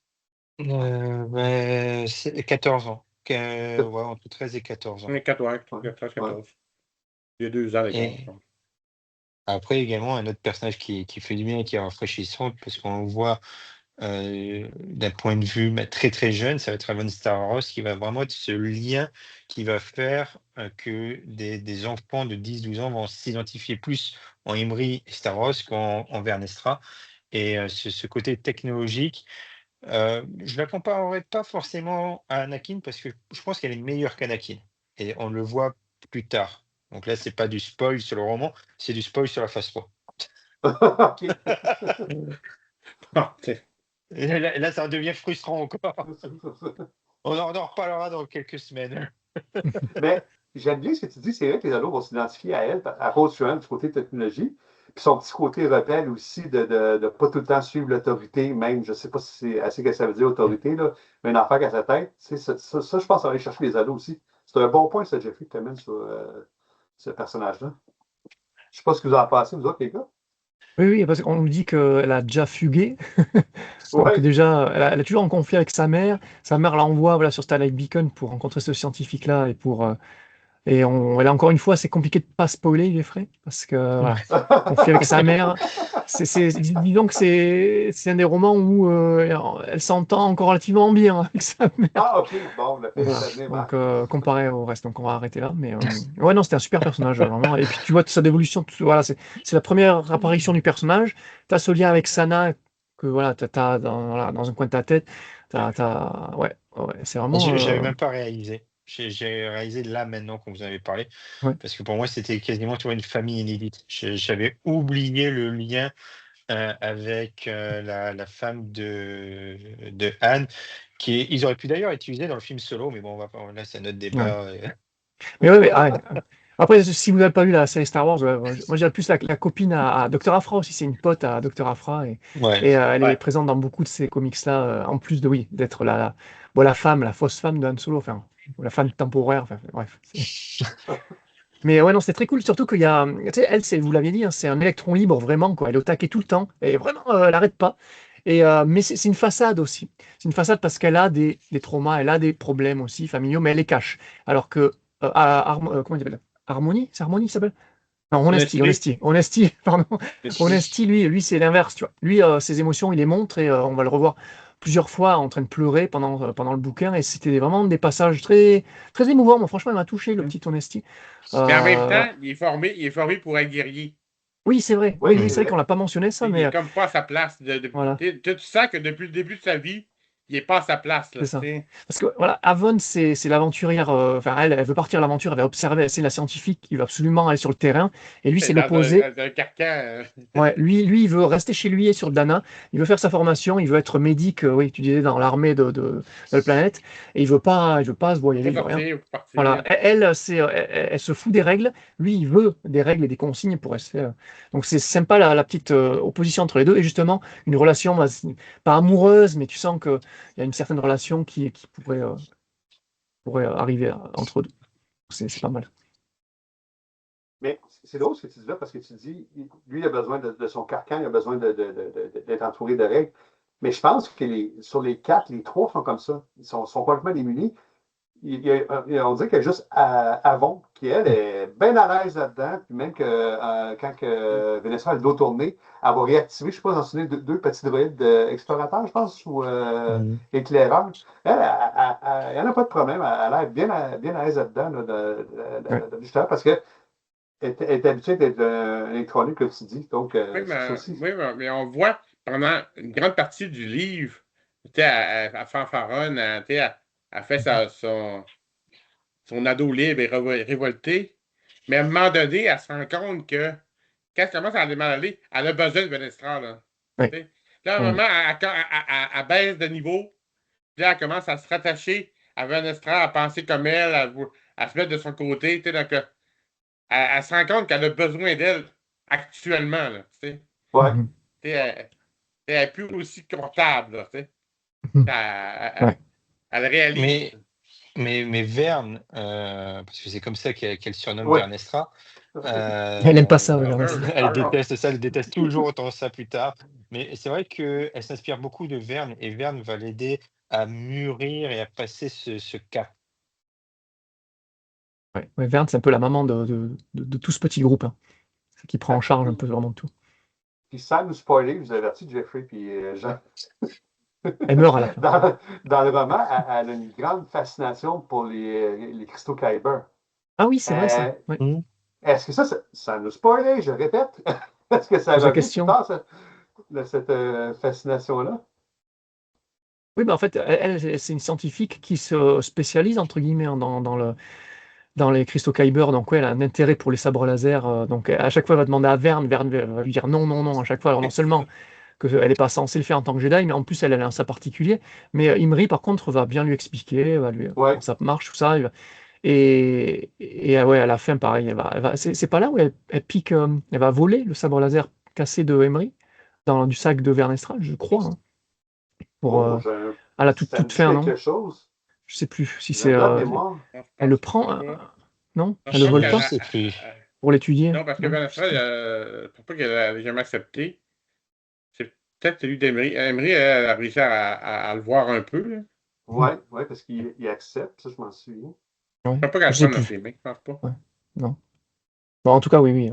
C'est une spécialiste Elle Kyber. va venir par le prendre. À un moment donné. Un jour. En plus d'être mécanique, donc tu as dit ouais, encore mieux qu'Anakin, parce qu'effectivement, elle a ce droïde G6 et qu'elle a modifié, qu'elle a fait faire, qui lui a donné une Oui. personnalité sassy, un peu la L3 du. Vous connaissez le fan film Solo là qui est sorti, un film qui essaie de raconter la genèse de Solo. Il y a un espèce de droïde qui s'appelle L3 et ça me fait Oui. penser un petit peu à ça. C'est un droïde féminin entre guillemets. En plus, elle est rose polie, enfin elle a un métal gold, comment tu appelles ça? Rose dorée, là. Je sais plus, bref. Mais c'est bon, c'est une personnalité assez féminine quand même, G6. Et super sympa, pareil, les dialogues avec Avon, ça engueule de temps en temps. Elle est très sassy comme druide, elle rentre dans l'art. Ouais. À la fin, tu te rends compte qu'elle commence à se rendre compte, je pense que je suis allé un petit peu trop loin. Parce qu'elle Là, a à la pas de fin, sortir. il refuse de faire des choses, il fait de l'humeur. Très drôle, ouais. Ouais, elle est très drôle, G6. C'est un super druide, encore une fois. Pas contrôler un peu. C'est peut-être l'avantage de l'ère Disney, c'est les droïdes qui volent de temps en temps la vedette des personnages, et ça, quel que soit le média. Ouais, c'est pas qu'en roman, parce qu'en roman, on met moins le cœur sur les droïdes, mais quand il y a un droïde, il a une âme, ça se Ouais. sent, tu vois, Ouais. c'est quelque chose que tu fais, je m'attache au droïde plus Ouais. qu'avant. Ouais. Et ça, c'est l'univers Star Wars depuis le début. Oui. Les Mais droïdes c'est ont hallucinant. toujours eu de l'importance dans tout. Toujours. Ah ouais, dans toutes les œuvres, dans tout ce qui sort, ils sortent un droïde, ils arrivent à nail, à nous le faire attacher et tout, le rendre attachant. C'est ça, 2, c'est C'est impressionnant. BB-8, Ouais. L3, Ouais, K2. dans tout. K2SO, Chopper, ouais. W2SO. Non, c'est hallucinant. Mais je suis d'accord avec Jeffrey. C'est vrai que Disney met beaucoup l'accent là-dessus, mais ils mettent beaucoup l'accent aussi sur les aliens. Tu sais, je me souviens des histoires dans la Ouais. légende, souvent, oui, tu as différents aliens, mais Ouais. quelqu'un peut un rôle autant qu'on le voit dans le Disney. Là. Non, c'est souvent les humains qui étaient en premier plan. Là. Bah, Voilà. l'Empire dans le Legend, voire même l'Empire et les Sith étaient beaucoup xénophobes de Ouais. Dooku, Dark Tyrannus, il voyait un extraterrestre, et il était xénophobe. Il n'aimait pas ça, c'était marqué dans la novelisation de mémoire de Matthew Stover, tu vois. Il détestait les Némodiens et compagnie, et Palpatine suivait cette mouvance parce que déjà l'humain était la race prédominante dans la galaxie et c'était plus facile. Alors que dans l'univers canon, on a moins cet effet de xénophobie. Ouais. Je C'est le vrai. retrouve beaucoup moins. Mais il faut dire que probablement qu'à l'époque qu'ils ont fait l'épisode 4, il n'y avait pas les moyens techniques de faire beaucoup de présence d'aliens. Puis là, ben, Ouais. avec Ah, le puis temps, là, ça fait sens avec le fait que Lucas s'est inspiré de la Seconde Guerre mondiale et des nazis pour faire l'Empire, donc ça faisait sens, quoi, que ça soit des. C'est vrai. Mais pour revenir à une épreuve de courage, ben, vas-y, Jean, t'es sûr qu'on n'a pas laissé. Non, non, mais vas-y, moi, j'aime bien rebondir. Non, je vais pas rajouter ce que vous avez déjà dit, hein, vraiment. Tout pareil, tout pareil. C'est génial. Non, la relation de personnage, c'est vraiment plus que l'aventure, plus que la planète avec sa capacité à. De toute façon, le coup de la pluie acide, c'est sympa au début, mais au final, ça ça apporte pas grand-chose au fait que, voilà, donc c'est plus vraiment les relations de personnages qui, même si ça m'a fait penser, vous avez joué à Jedi Academy, là, ça m'a fait penser à ça, moi. Je connaissais pas trop. Alors oui, ce concept de pluie acide, il est déjà vu dans plusieurs œuvres Legend. Alors Legend, je sais pas, vous me dites, mais en canon, déjà, c'était déjà paru dans... merde. Comment il s'appelle ce bouquin? C3PO, le one-shot C3PO, là. Il y a Ah une pluie oui, je acide. l'avais oublié celui-là où il perd Voilà. Ah oui, c'est vrai, son Où il oui. perd son bras bras. Ouais, et qu'il y a un droïde qui lui donne le bras ouais. rouge. Je l'avais oublié. Voilà. Alors, c'est C'était pas la même Quand il planète, si je perd, dis oubliable. pas de quand il conneries. perd sa jambe, son bras, là, Ouais, il c'est change ça. de Juste, couleur. juste son bras Juste son bras. de Qui mémoire. explique le bras rouge de l'épisode 7. Le bras Ouais. rouge dans l'épisode C'est Ah, 7. ça. ça aussi, on Oui. va l'avoir, l'explication de ça. OK. Ouais. Et ça, mais moi, ça me fait penser donc à Jedi Academy que j'ai fait il y a 1 an, peut-être, 2 ans. Et il y avait une planète comme ça où t'as ton personnage, tu te baladais avec c'est Kai Katarn, là, le héros. Oh, peut-être pas Jedi Academy, tu crées ton perso. C'est pas Kai Katarn, mais bref. Et t'allais sur une planète qui avait cette pluie acide et qui te faisait des dégâts à chaque fois qu'il fallait se planquer. Donc, c'est un concept C'est un intéressant. classique. Ouais. En Classique. parlant de la pluie acide, ce qui me fait rire aussi, c'est que avec les Jedi, tu es habitué à des grands trucs tu sais, de force, tout ça. Eux autres, les pluies acides, ils prennent une feuille. Oui, Ouais. mais parce que, Ils font flotter une feuille au-dessus de leur tête. ouais, mais c'est une végétation voilà, qui est enfin, Il y Le a plus résiste, basique qui est, possible. Là. ouais, qui est habitué à ce climat-là. Donc, Même ça, c'est un effort. C'est un c'est ça. effort de le faire tenir. Emery, Ouais. Emery avait de la misère à rester concentré pour garder sa feuille. Et J6 Mais, a même un parapluie laser pour justement protéger Avon, quoi. Et d'ailleurs, on n'a pas parlé, mais il y a un passage où, justement, quand ils observent cette pluie acide et puis ils commencent à avoir soif et froid et faim, et ils observent ces singes là, c'est une espèce de race de singes endémique à ouais. cette planète-là. Et donc Ah oui, Imri c'est vrai. voilà, il va befriend un petit singe, et puis le petit singe va se faire buter par les Nihil. Alors c'est pour ça quand je parlais de Disney a accepté ça, donc il y a ça, il y a un pet qui se fait buter par les Nihil, et donc le massacre au tout début où tout le monde y passe. Donc pour en jeunesse, je me dis, ah quand même, ils sont allés. Je pense pas me rappeler avoir Ouais. été aussi loin dans un jeunesse Star C'est Wars. vrai que le singe, c'est assez franc et direct. Oui, Ouais. ouais. Mais c'est C'est vrai parce que je relisais mes comme pas notes de avant de chance. commencer l'enregistrement, puis moi aussi, j'ai vu ça. J'ai dit, hey, c'est vrai, le petit singe, il se fait buter. J'étais Oui, surpris. Mais c'est fou. au C'est début, tout le monde qui meurt direct. dans le vaisseau, ils le disent pas directement. C'est qu'ils se sauvent, puis là, ben, il n'y a pas eu de survivants. Je ne sais pas ce qu'on Ouais. il nomme. Mais le singe, c'est dit assez direct. Puis c'est ça qui commence à créer une certaine rage chez Emery. Là. Oui, oui, ça va encore plus. Ça va être la goutte. Ouais. Ça va Mais ça déborder. permet également à Disney, pardon, excuse-moi, Jean, je t'ai coupé Alors encore vas-y, une Non, non, non, fois. non, non, vas-y, c'est comme ça qu'on vas-y. fonctionne, T'inquiète. vas-y. Ça permet de bien identifier les Nihil comme Oui. des sanguinaires, comme des méchants, tu Oui. vois. Ça permet, au cas où tu as le doute, parce que les Nihil, c'est quoi à la base un Nihil? Ça reste un rebelle, un anarchiste. On peut s'identifier facilement à un Nihil en disant, ouais, moi, je fuck le système, quoi. Je veux être un Nihil, comme à l'époque, je veux être un rebelle parce que fuck l'Empire. Beaucoup de fuck dans mes phrases, mais là, le fait qu'il tue un singe, qu'on va identifier en disant: «Oh, il est tout mignon, ceci, cela», ça permet de dire: «C'est les Ouais. méchants». Il y a pas de photo Ah là-dessus, bah c'est des ouais, carrément. sanguinaires, c'est des anarchistes sanguinaires, ils font ça sans raison, mais juste pour pur plaisir. Mhm. Ouais, Ouais, ouais, c'est vrai. c'est gratuit comme ça, c'est vrai. Ouais. C'est vrai. Bon point. Et c'est Bah, tu quoi me diras, ça? ils ont quand même détruit un vaisseau complet. Ouais, Direct. mais ça La reste que Russie.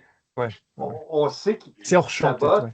Ouais. mais c'est ça, c'est là, c'est écrit noir sur blanc. Là. Oui, C'était tu vraiment as la gratuit comme jeu. description, le corps comment il s'appelle? Je sais plus comment Shikini, je sais plus son Ouais, nom. Ouais. je l'avais Et là, noté donc, il rime avec Chimie. Emery, parce que justement, c'est le duo Imri et Chippy. Non, je sais plus. Non, Ouais. non, c'est pas ça.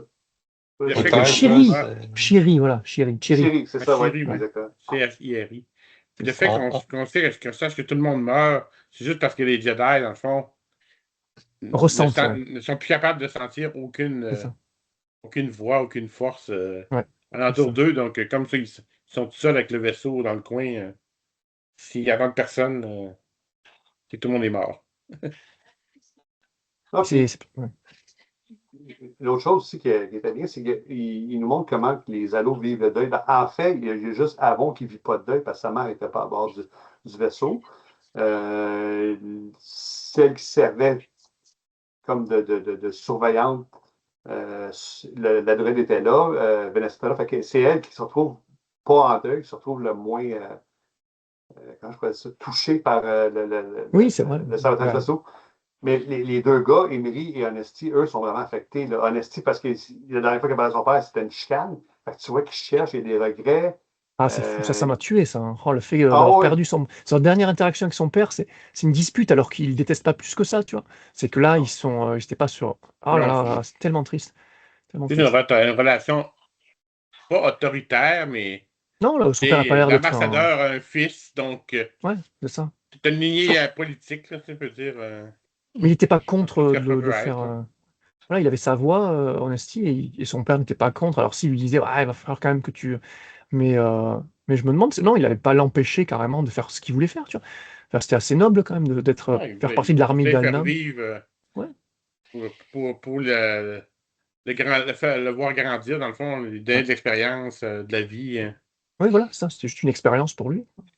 Mais c'est, ouais. puis Et tous les matins, c'est il pleure mentionné. là, les petites larmes et tout. C'était triste. Triste.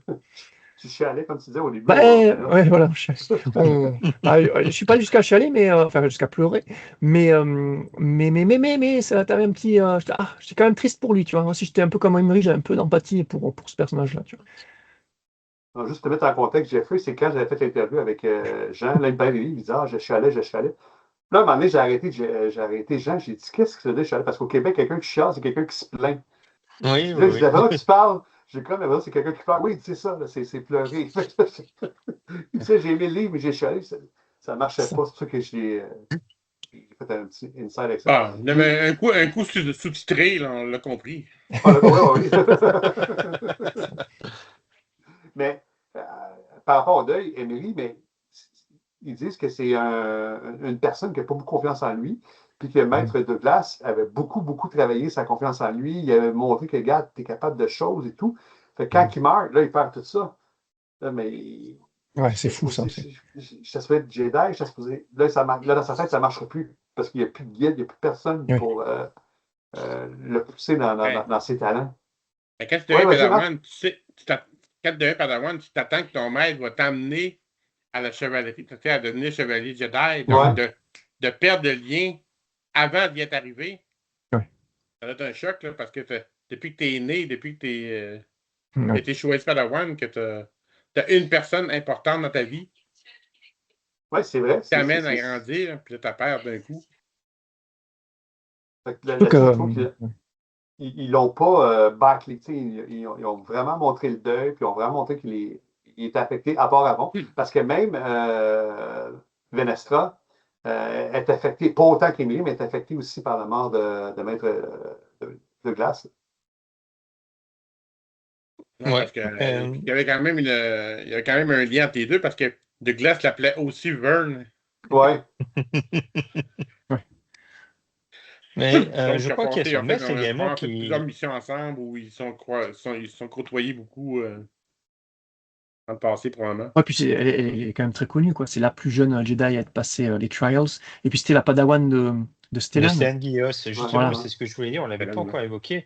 oui, C'est la Padawan on va dire, du trio légendaire de l'époque, un c'est peu ça. comme pour les lecteurs de Naruto, ça va parler du trio légendaire. C'est C'est ça, c'est ça. avec Elzar, avec Ah, Ava- bah, Chris. Avar, Var, ouais. ouais, elle m'aime Chris tellement que j'ai du mal avec elle. Et,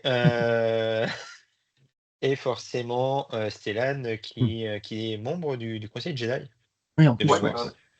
Ouais, ouais. Si je dis pas de bêtises. non, Parce que non, j'ai non, pas envie c'est d'aller trop d'accord. dans Oui, le oui. spoil également, tu vois. Je me dis, est-ce que c'est dans le futur ou pas? Une C'est ça. dissociation de personnalité et de Ouais. mémoire, là. Non, mais je pense que c'est. Moi, dans ma lecture, effectivement, il fait partie du conseil, mais il me semble qu'à la fin de l'Aliment des Jedi, c'est mentionné. Oui, c'est mentionné parce qu'avant, Chris devient la maréchale du flambeau stellaire. Ouais. Finalement, Elzarman est nommé maître, et parce qu'ils ont fait comme une promotion, puis Oui. Stellan Gios fait partie du Mhm. conseil. Donc, tu spoiles rien parce que c'est déjà vu avant. Oui, C'est oui. correct. D'ailleurs, On aura parlant pas. du conseil, il y a peut-être juste une mention, il fait comme ça, de Douglas, Master Douglas Sunvale au début, là, qui prédit ouais, Vernestra, elle est balèze et tout, et elle finira sûrement au conseil Jedi à l'avenir. Donc là aussi, ça foreshadow peut-être ce qu'elle vient. On ne sait pas, sans spoiler. Ouais, on ne sait pas, hein, pour ne pas spoiler. Faut Mais juste dans la surveiller ça. série The Acolyte, elle y est ou Elle est pas? grand maître Jedi dans la série Ah, c'est vrai. Acolyte. Oui, D'accord. c'est vrai. C'est vrai. Mais C'est voilà. Donc donc pas dans c'est pas du spoil. Elle Voilà. finit grand maître Mhm. après ses années de cheminante. C'est ça. Ça, on verra la suite dans la saison 2 donc, de The Acolyte. Jamais. Ou peut-être en roman, ce serait cool qu'il fasse la suite de The Ouais. Acolyte en roman ou en BD, quoi. Ça, c'est pas mal. Un autre chose aussi que j'ai aimé, c'est que oui, Emery, il a franchi une ligne qu'il ne fallait pas qu'il franchisse. Venestra a réussi à le contrôler.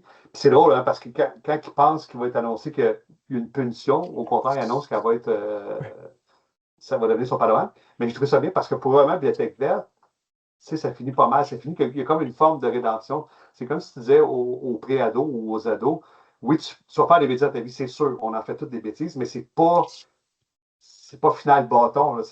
On peut passer par-dessus. Parce que souvent, les ados, c'est ça, quand ils vivent une émotion, c'est tout le Oui. temps là, c'est intense, il n'y a pas de demi-mesure. Fait que ça aussi, j'ai trouvé ça bien qu'il montre qu'il y avait une forme de rédemption possible. Ah, c'est super fait, t'as raison. Franchement, le fait que Verne prenne Imri comme. C'était la meilleure fin possible, quoi. T'es là, ah, parce que, ouais, Ouais. elle materne vachement, elle encadre énormément Imri tout le long du bouquin. Elle est Ouais. vraiment avec lui. Elle aide énormément, et puis, ouais, c'est. À la fin, et c'est quand même Skir qui va la motiver, hein, qui lui dit, non, mais vas-y, tu devrais. Hein. Il fait, ah, ok. Elle ose pas trop au début, puis au final, elle demande à Mais ça, Imri. Super. je sais pas pour vous autres. Moi, là, qu'elle prenne comme Padawan, là, je l'ai vraiment pas vu venir. Là. Ça a été Ah oui? vraiment. Oh. Vous autres, est-ce que vous l'avez vu venir? Moi, Non, pas du non, à tout. Là. l'époque de la lecture, non. Non, non, non, c'était une surprise, mais logique, quoi. C'était une logique. Ouais, Ouais. c'est À la partir du suite moment qu'elle logique des voulait plus le choses. mettre, puis Ouais, elle avançait. Voilà. Elle est tout. ouais, vas-y, Je Jeffrey, tu m'attendais. dire? Ouais, c'est la suite logique des choses. Ça arrive beaucoup dans l'univers de Star Wars quand un maître décède, qu'il y a un autre Jedi qui commence à le prendre sous l'aile. On le laisse pour pouvoir qu'il fasse son deuil avec son nouveau maître et pour éviter une forme trop abrupte. C'est arrivé dans le Legends et compagnie de ce genre de choses. Donc c'est vraiment une suite logique Mhm. qu'on peut voir. Ah oui, justement, je voulais vous demander, spécialiste du Légende, est-ce que c'est quelque chose qui se fait sans test, ça? Moi, je pensais qu'il y avait un espèce de test avant. Je sais que Qui-Gon avec Dooku, il y avait c'est pas un genre de test. En fait, tu sais pas juste le maître qui arrive et qui, ah, moi, je prends lui. Là, c'est vraiment Verne qui va demander à être Je pense la maître. que, Je sais pas. ben, gars, que, tu Ça sais, se passe. comme quand Obi-Wan prend, tu sais, Oui, c'est quand vrai. Qui-Gon Anakin. prend Anakin, il Oui, décide de le prendre, tu oui, sais, c'est vrai, t'as raison. Il est en mode t'en Osef le prends conseil. charge. OK, je te le C'est prends. vrai. Puis même quand Yoda lui sort à Obi-Wan, non, mais Obi-Wan lui répond non, mais j'ai fait ma promesse à Qui-Gon, je prendrai comme apprenti. Ouais. Enfin, ouais, c'est vrai que c'est un peu bizarre. Ah, Je sais pas, il n'y a pas vraiment de règles. Alors, Jeffrey. dans la série des romans jeunesse avec Obi-Wan, justement, t'apprends qu'il y a beaucoup de Younglai qui n'y arrivent pas vraiment, et quand ils Ouais, n'y arrivent pas, ils sont expédiés dans une planète fermière, parce que ouais, comme ouais. ça, Ouais. ils travaillent dans les champs, et ça permet de nourrir un Oh peu mince, le oh temps. les pauvres, les Ouais, non, mais pauvres. c'est vraiment ça, en fait, tu vois. Ouais. Ah, c'est Et intéressant. Ouais. Obi-Wan était presque un jeune loupé parce qu'il s'était loupé plusieurs fois. Ouais. Et au moment des tests, c'est le maître qui assiste à l'épreuve finale des tests et qui dit oui ou non. Donc le maître a toujours quelque chose qui est prédominant. Et de temps en temps, il va dire non, comme Qui-Gon, et puis à la fin, il va dire oui, comme Qui-Gon, Ah oui, oui, avec c'est ça. Obi-Wan. Ouais, ouais. Ah, c'est intéressant. Ouais. Et ça, pour nos auditeurs, il faut juste mentionner que ça, c'est dans l'univers légende. Les Faut jeunes, qu'on parle pardon, avec oui. un autre. Ah, c'est correct, Jeffrey, il n'y a pas de problème là. Aucun souci à ce niveau-là. Mais d'ailleurs, je crois qu'ils ont toujours gardé un peu le concept du Obi-Wan assez moyen, même dans l'univers canon. C'est pas forcément un numéro 1 de la classe, c'est pas un Vernestra, Obi-Wan. Eh oui. Ça n'a OK, jamais été un OK. numéro 1. On le Ouais. voit, je crois, dans le roman Padawan et Maître et Apprenti, Mhm. que tu avais mentionné en privé avant, quand je vous Ouais. avais rejoint. C'est Padawan, vraiment je ne l'ai pas quelqu'un qui s'est encore vu. développé, là, tu sais, qui s'est développé au fil Ouais. du Au temps. fur et à mesure.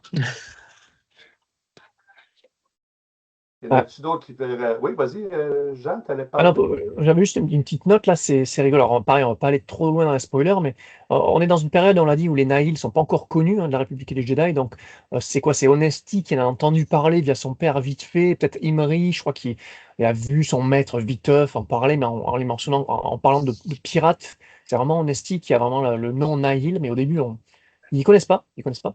Et il parle aussi ouais, là, d'une période de paix, là. C'est vraiment la Haute République, elle commence comme ça, tu vois. Avant la grande catastrophe, c'est une période de paix. Il n'y a pas eu de guerre depuis une centaine d'années. Et là, dans ce Ouais. bouquin-là, il nous mentionne qu'à Dalna, justement, la fameuse planète Dalna d'où provient Honesty et son père, eh bien, il y a une centaine d'années, il y a eu quelque chose qui s'y est passé. Et c'est juste mentionné là. Et là, je vais faire un clin d'œil à Jeffrey et on va s'arrêter là.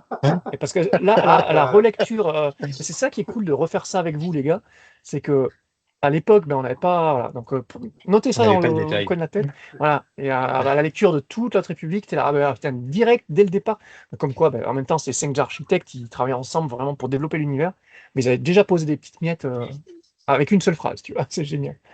C'est vraiment pas mal. Mais Mais, c'est vrai que au moment, alors, je l'ai pas relu comme je l'ai dit parce que c'est dans un carton en France et puis là c'est dans un paquet cadeau, donc j'ai pas pu le relire. Donc j'ai lu beaucoup de longs résumés pour me remettre un peu dans l'histoire et puis j'avais de bons souvenirs parce que c'est vraiment le seul de la bibliothèque verte que j'avais lu à l'époque. Le reste ça sera inédit pour moi, ça sera bien.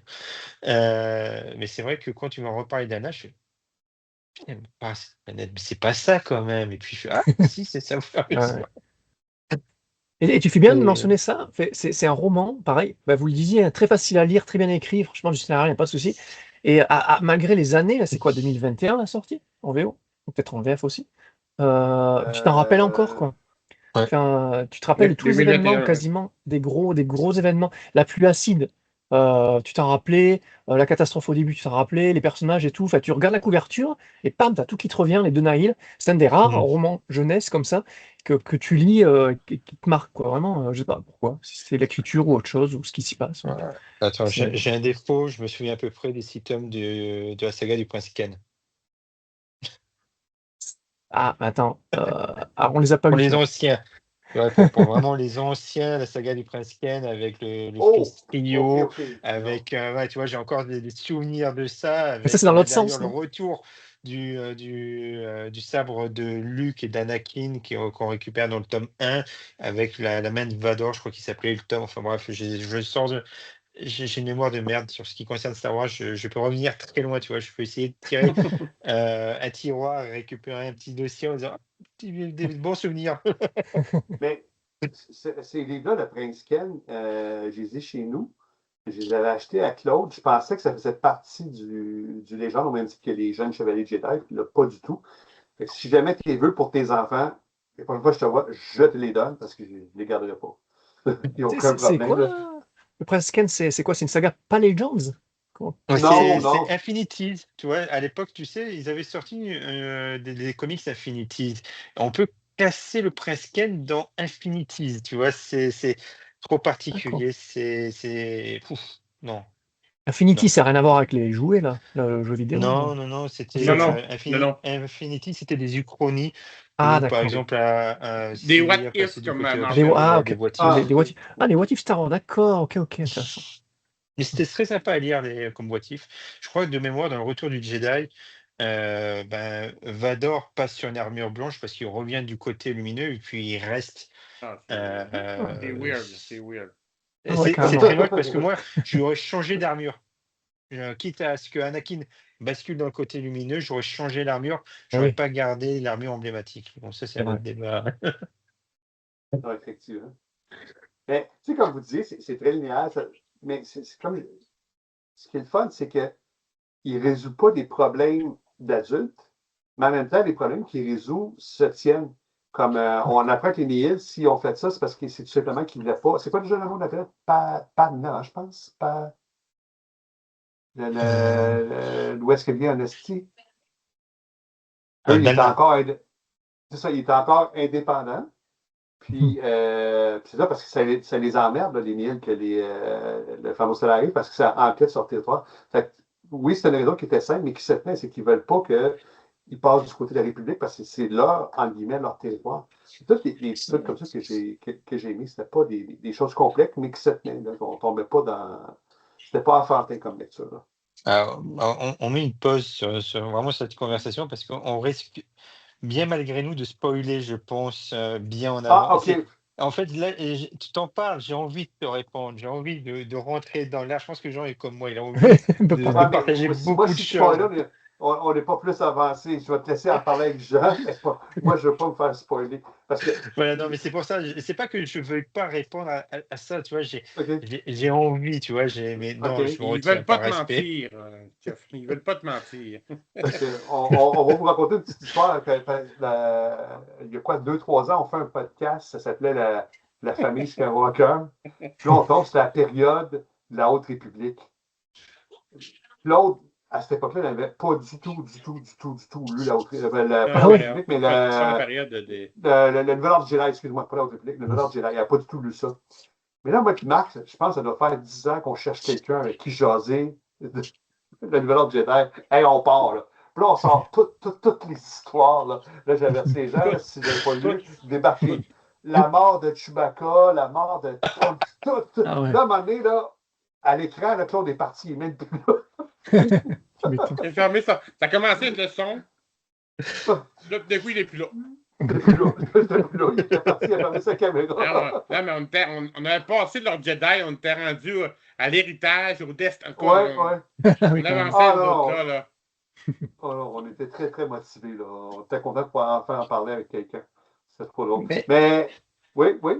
Il y en a D'ailleurs, qui- je ne sais pas si tu en avais parlé au moment de ton introduction, parce que je suis un très mauvais élève. En fait, j'écoute mes balados sur mon application de mon iPhone. Donc, c'est pour ça que je suis beaucoup Star Wars en direct depuis l'émission sur la politique. Depuis l'émission sur la politique, j'ai quasiment pas manqué un épisode et que j'ai beaucoup de retard sur Littérature Québec parce que j'écoute pas Spotify et puis je suis toujours occupé à faire d'autres choses, donc je suis pas sur YouTube. C'est mes défauts. Mais si tu veux, je sais pas du coup si vous en avez parlé, mais je pense que le projet Luminus est le projet le plus ambitieux depuis le Nouvel Ordre Jedi Oui, Oui, ah ouais. carrément. au Oui, niveau de clairement. littérature. Ouais, Parce que clairement. c'est celui-là qui a le plus d'œuvres, qui est en plus multiplateforme et qui se Oui. suit énormément, alors que pour un Nouvel Ordre Jedi, il était moins multiplateforme, mais tout autant de romans, Ouais. avec Oui. tout autant de phases finales. Ouais, Ouais, puis effectivement. jusqu'à maintenant, je sais que j'en suis qu'au début. Puis j'ai adoré la saga des Use Bond, c'est-à-dire le Nouvel Ordre Jedi. J'ai vraiment adoré ça, là.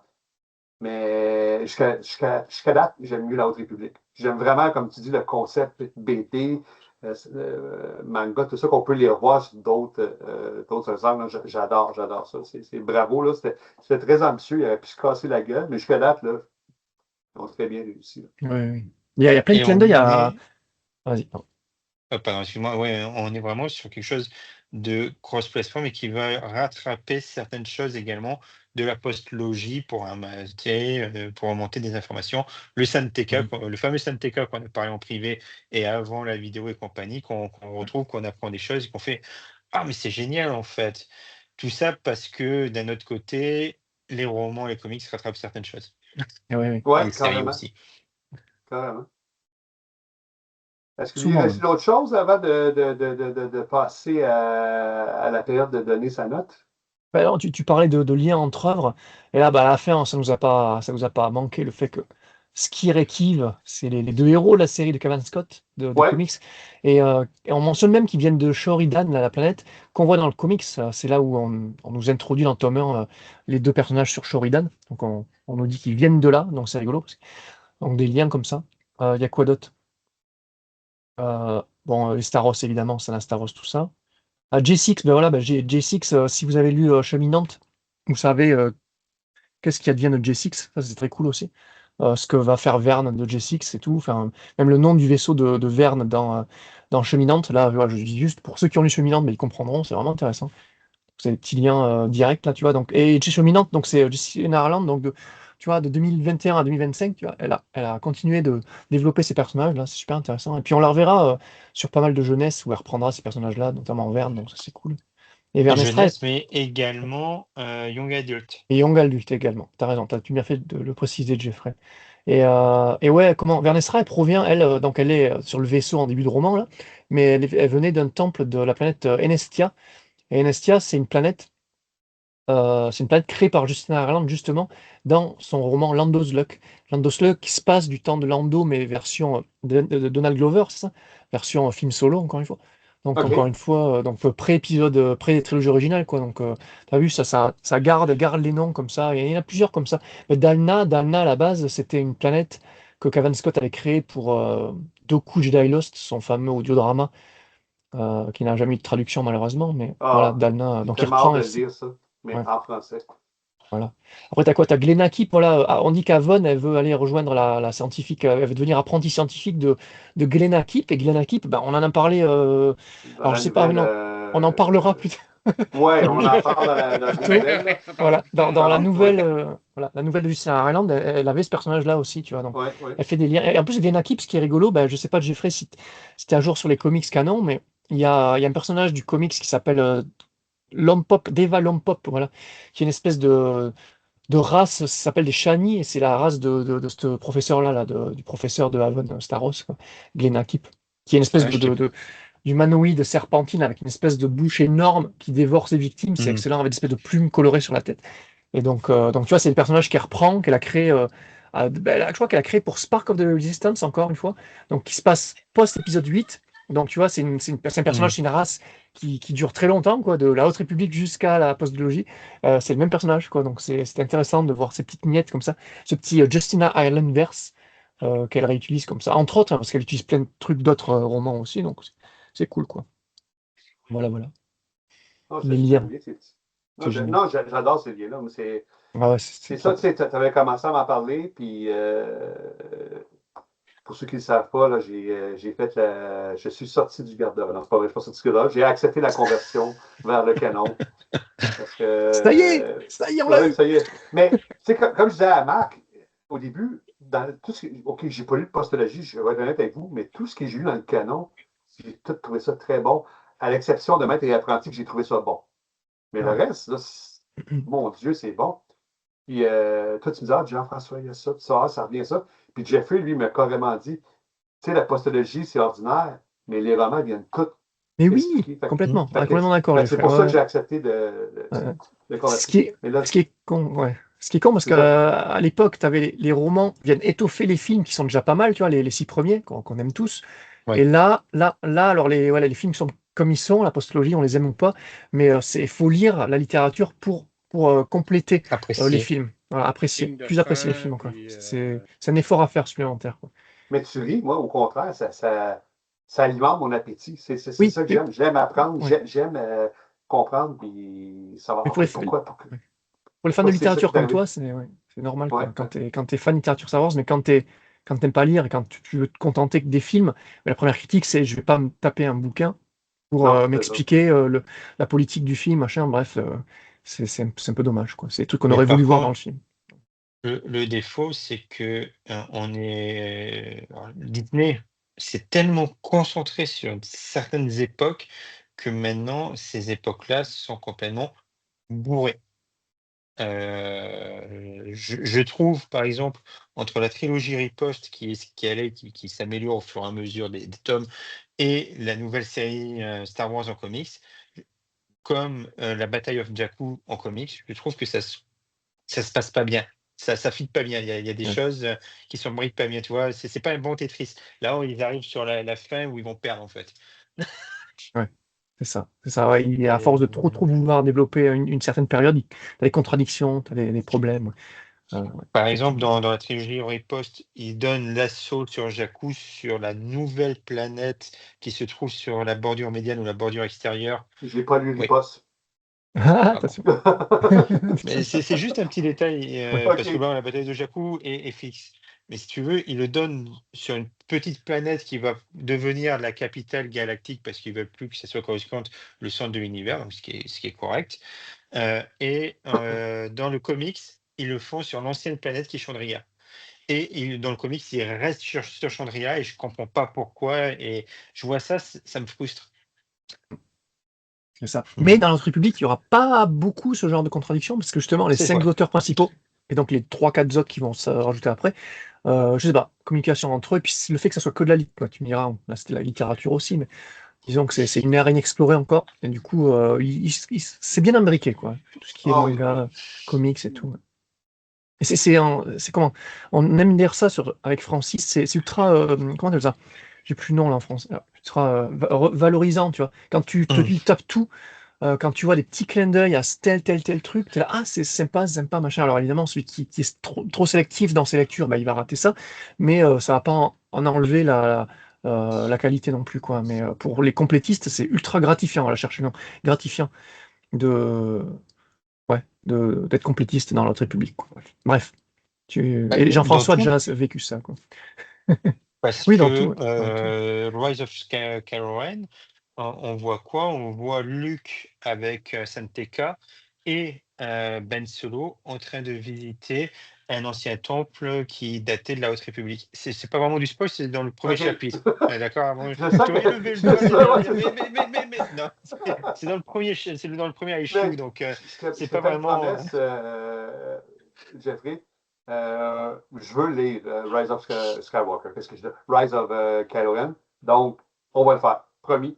T'es garanti d'un troisième podcast, on va le faire promis, parce que ça m'intéresse vraiment. Là. Je vais trouver un trou dans la Haute République pour le lire, là, mais on va le faire promis, parce que j'ai beaucoup cliqué sur Kylo Ren. Mais Ben, là, oui, vas-y. c'est vrai que ce qui serait intéressant, à un moment donné, sur la fin, hein, qu'on aura vraiment quasiment clôturé, avant de clôturer, c'est de faire toutes les références des différentes œuvres Star Wars post Haute République, parce qu'il y en a beaucoup, Charles Soule adore faire ça. Non, puis ce que je trouve bien, c'est que j'ai pas autant lu que vous trois, ça c'est sûr. Mais ce que je trouve bien, ce qu'il a fait, il n'est pas tombé dans le fan service, genre le Book of Boba Fett, où c'était juste trop. Là. C'était où l'histoire? Là? Tout ce que vous faites, c'est du fan service. Mais ça, c'est Ouais. un autre débat. Ben, messieurs, êtes-vous prêts pour passer à l'étape de donner une note? Fait Bien que, sûr. pour Oui. ton information, Jeffrey, on donne des notes sur 10. Avant de donner la parole à mes collègues, à mes collaborateurs, je veux juste aviser les gens que la note, on va la faire en prenant en considération que c'est un roman bibliothèque verte. Donc, c'est-à-dire qu'il est adressé à un public de 10-13 ans. Exemple, s'il y en a un qui donne une note de 9 sur 10, ben, entendez-vous pas à lire un livre équivalent à La Lumière des Jedi. Là. Ça va être un 9 sur 10 pour un roman bibliothèque verte. Et je vais céder la parole à Marc, qui est un des plus anciens du côté de Sort en direct, là, à cause de l'ancienneté, là, parce qu'on est syndiqué. Non, c'est pas vrai. C'est dans mon contrat, je parle en C'est premier. ça? Non, moi, j'ai donné une note de 8 sur 10. Parce que j'ai lu quand même plusieurs bibliothèques vertes dans ma longue vie. Donc, je trouve que ça a été un bon. Ça a été un que j'ai aimé lire.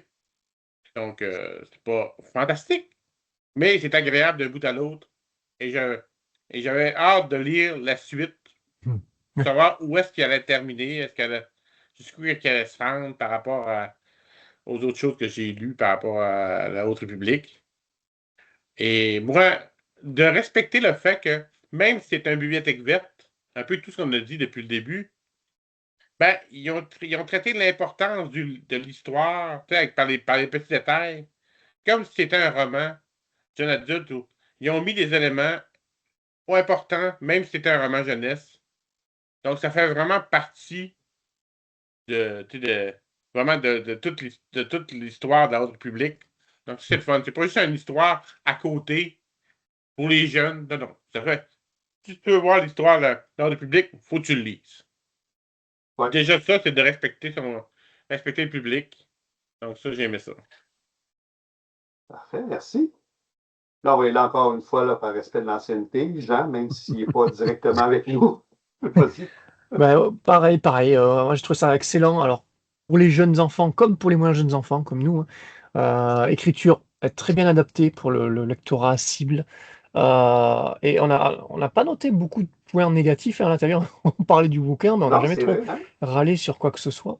Donc, ouais, beau boulot de Justin Ireland, vraiment. Moi, je l'avais mis à l'époque 17,5 sur 20, donc ça faisait là, je vais arrondir à 9 sur 10, ça va faire arrondi au-dessus, hein. Excellent, vraiment excellent. Encore une fois, jeunesse préférée pour l'instant. Et à noter que, bah, tu sais, en regardant tu sais, le fameux Rotten Mail Room de Francis, là, où il répertorie toutes les notes. À l'époque, Claude aussi l'avait lu et il avait mis, lui, en 7 sur 10. Je sais pas si tu lui as demandé là pour voir s'il maintiendrait cette note-là. Et lui Je sais avait pas mis 7. si, Ouais. je sais pas s'il l'a relu. OK. Bon. Et toi, Jeffrey? Ben, j'ai du mal à le considérer comme un roman jeunesse. Pour moi, on est vraiment à la frontière du young adult. Donc, Oui. de manière, je vais le traiter comme n'importe quel roman Star Wars. Je vais lui donner un bon 8 en fait. Un bon 8 sur 10 parce que j'ai pris du plaisir. Je sais que je vais reprendre du plaisir à le relire un jeu à partir après Noël, quoi. Ça devrait commencer en janvier, à mon avis. Tant que je finisse les aventures des petits Jedi en premier pour les enfants. Mais je sais que je vais prendre du plaisir. J'ai du mal à le considérer comme du jeunesse. Dans ma tête, ce n'est Mhm. pas une jeunesse. Peut-être parce qu'on a l'habitude de revoir Verne dans du young adult parce qu'elle a même écrit du adulte, hein, cheminante. C'est considéré comme du adulte, il me semble. C'est pas forcément du young adult, Oui, si je ouais, dis je crois pas que de c'est adulte. bêtises. Ouais. Donc, vu qu'elle écrit vraiment sur ces trois axes, j'ai du mal à le considérer comme une jeunesse. Donc, un bon 8. Bonne note. Ouais. Ben, moi, je suis d'accord avec vous, les gars. Moi aussi, j'y vais pour un 8 sur 10. Comme je disais, j'ai été agréablement surpris. Jean, c'est vrai, on l'a pas remarqué, mais on n'a pas du tout râlé, par la bonne expression Chialer. française. Chialer, râler. Non, c'est vrai, j'ai vécu un bon moment, comme Marc le disait, j'avais hâte de lire la suite. Ça ne se compare pas à l'Animal des Jedi, mais c'était bon. J'ai vraiment aimé, j'ai eu du plaisir à le lire. Je trouve que ça donne de la profondeur au personnage. Parce que pour avoir lu les BD et des nouvelles, ils vont revenir, ces personnages-là. Pas juste Venestra, les autres aussi vont revenir. Fait que ça leur donne une certaine profondeur. J'aime ça pour ça. Puis comme je dis, c'était. C'est vrai ce que tu dis, Jeffrey. Je trouve que c'est vraiment juste à la limite du young adulte. Tu as raison. On n'est pas loin là, de ça. Mhm. Donc, oui, un bon 8 sur 10, très satisfait. Donc, avant de passer au mot de la fin, je vais juste avertir nos auditeurs que le prochain podcast qu'on va faire sur pas le prochain qu'on va faire, le prochain qui va être diffusé sur la revue de la Haute République. Ça va être sur la BD, la Haute République, ne pas confondre avec les aventures de la Haute République, c'est vraiment la Haute République, ça va être le tome 1. Et on a commencé un petit quelque chose de différent par rapport à avant sur les BD, c'est qu'on passe plus de temps, on met des images, on décortique vraiment les dessins là, pour les critiquer aussi. Donc, manquez pas ça, ça va être bien. Donc, maintenant, on va passer au mot de la fin. Euh, Comme d'habitude, je vais céder la parole à Jean pour qu'il puisse dire où est-ce qu'on peut retrouver Star Wars en direct sur les différents multimédias. Vas-y, Jean. Oui. Eh bien déjà sur Redbubble, donc Redbubble, vous pouvez acheter ces magnifiques t-shirts désignés par. C'est dans notre contrat, nous aussi, t'as vu, on a un contrat, il faut qu'on fasse de la pub. Non mais sans rire, sans rire, allez-y, hein, tapez Star Wars en direct sur Redbubble et il y a plein de designs. Alors pas que pour les t-shirts, tu as plein d'items différents avec les designs de Danny Pépin qui est notre leader suprême à nous et qui fait des magnifiques designs Star Wars. Non mais sinon, plus sérieusement, on est sur toutes les plateformes d'écoute, Apple Podcast, Spotify, on est sur YouTube et puis si vous voulez communiquer avec nos collaborateurs, on est sur tous les réseaux sociaux, donc Facebook, X, Thread, Instagram, j'en oublie, Blue Sky, il y a quoi d'autre? Tout ce qui existe, quoi. Voilà. C'est du Twitch? Êtes-vous sur Twitch? Twitch, ah non, Discord. peut-être. Discord, mais oui, bien sûr. Discord, ben oui. Justement, mais rejoignez Jeffrey qui fait partie de notre Discord également, mais effectivement, Discord. Merci Jeffrey.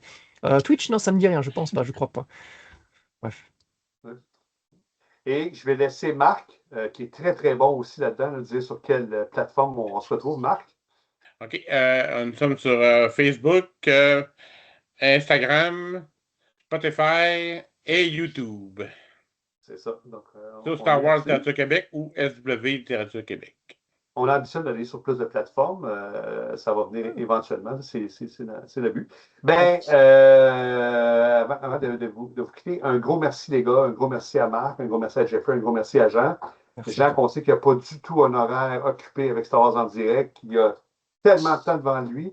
Non, c'est pas vrai. Je ne sais pas comment tu fais, tu trouves le temps pour venir travailler avec nous autres. Ouais. Pareil. C'est compliqué, mais c'est la passion. C'est la passion. Et là, c'est un plaisir de faire ça avec vous, les gars. Ouais, ben, Chris, ça faisait partager. Un gros merci à Guillaume et Claude qui, eux, font le montage. Fait que j'ai dit tout le temps, sans eux, ce ne serait pas possible de faire ça. Ils font du très bon boulot.